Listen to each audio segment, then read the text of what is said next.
Hi there, Sandra here from the Schwowin's Nest. Thanks for joining me today.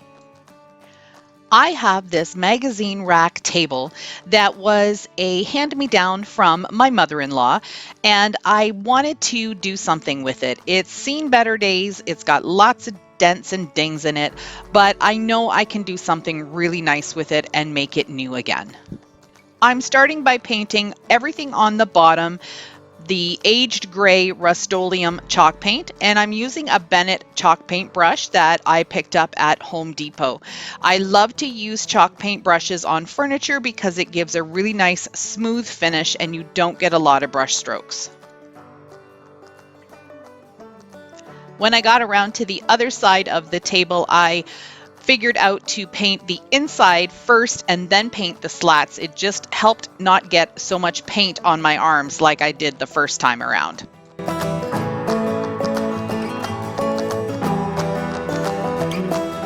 Once the first coat was completely dry, I started to do a second.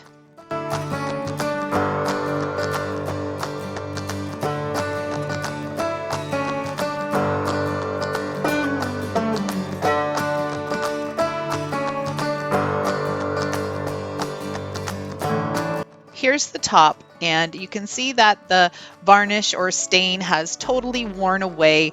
It's seen a lot of love, this table. It's been through quite a bit. So what I'm going to do is just take some fine grit sandpaper and go over the areas where I can see and feel the bumps and smooth it out as best I can.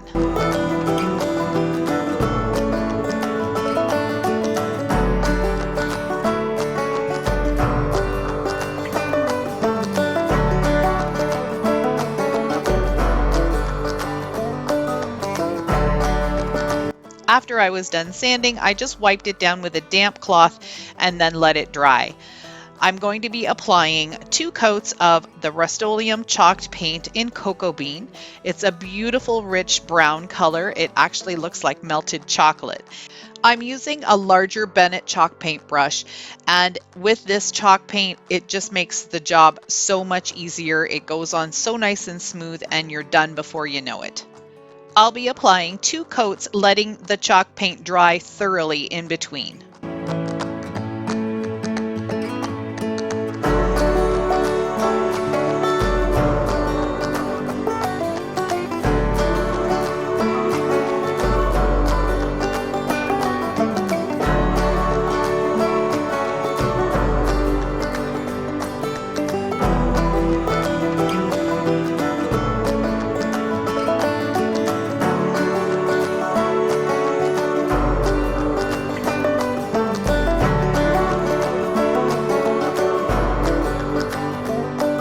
Even though you can't see underneath once the table is standing up, I decided to give it 1 coat of the Cocoa Bean chalk paint too.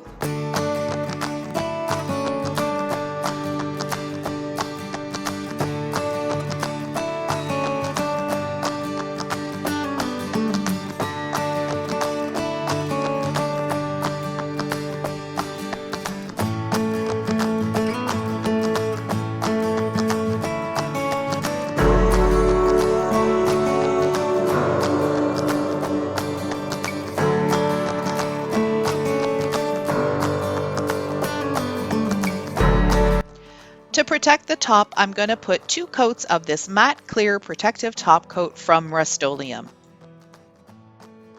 I'm using a soft brush to apply it, and I'm putting it on very thinly. I'm going to give it 2 thin coats, and I want to make sure that I don't go over the top coat too many times with my brush, because that will activate the color underneath and it will start pulling off onto your brush.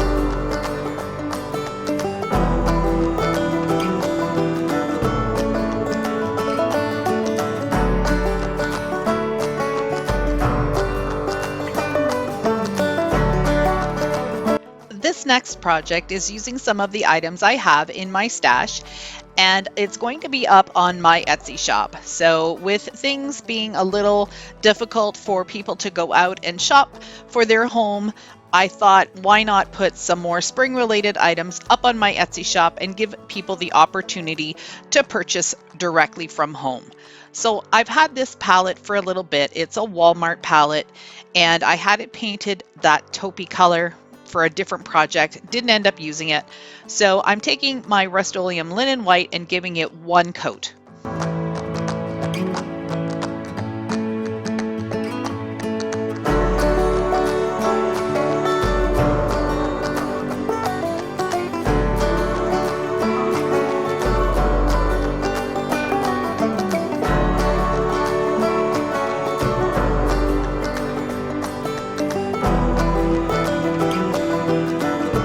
Using a dry brush and some country gray chalk paint, I'm going to give this plaque a little bit of a distressed look just by using a dry brush, dabbing it in, and then just going across it very lightly just to add a little bit of texture.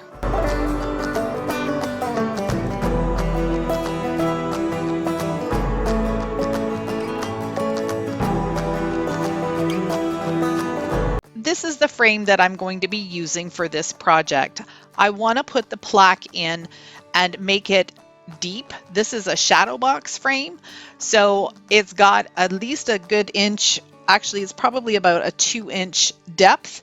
So I want the plaque to sit at the bottom and not towards the front of the frame, if that makes sense. So I have to put in these little supports where I'll be able to glue the plaque onto so it can sit down at the bottom.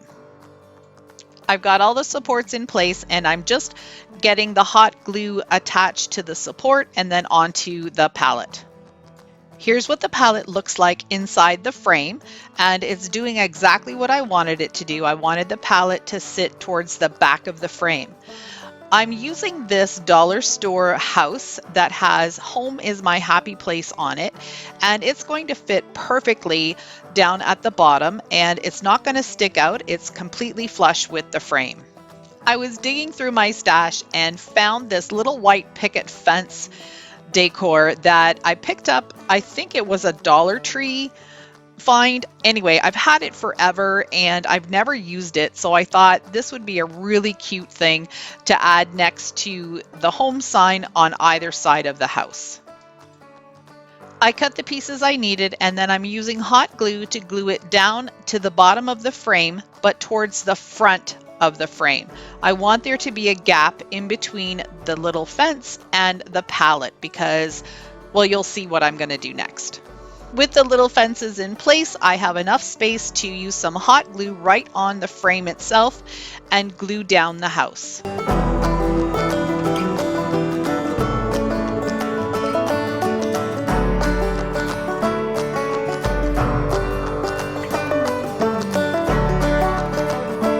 After that, I just took some greenery and some lavender picks and placed them in between the little fence and the palette, glued them in place, and it looks like a little garden peeking through the fence.